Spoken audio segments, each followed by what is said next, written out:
My biggest loss to date, and it was completely stupid. Let me tell you what happened. The setup. Bitcoin was consolidating around $45,000. I had a plan. If it breaks above $45,500, I'm going long. That was my setup. The failure.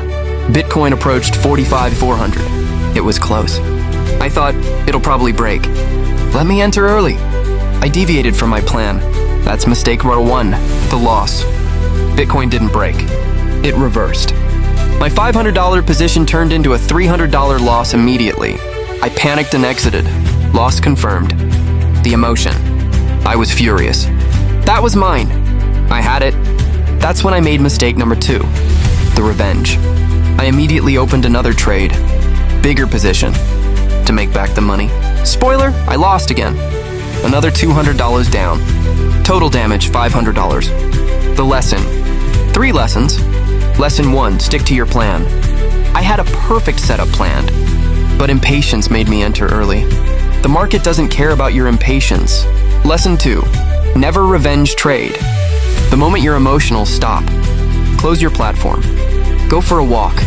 I should have done that after the first loss. But nope, I opened another trade. Lesson 3, track everything. I wrote this loss in my journal. Later I reviewed. Oh, I entered outside my setup. That's why it failed. That feedback loop is crucial. The recovery. Did I quit? No. Did I do something smarter?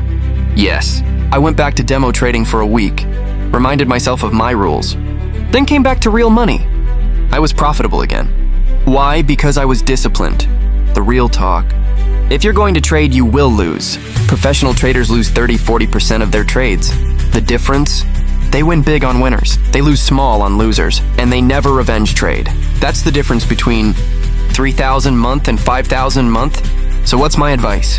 Prepare now for losses, because they're coming. Know exactly what you'll do when a trade goes wrong. Hint, the answer is not revenge trade. Comment below, what's your biggest loss? Let's learn from each other. Subscribe for real trading stories. Not hype, just truth.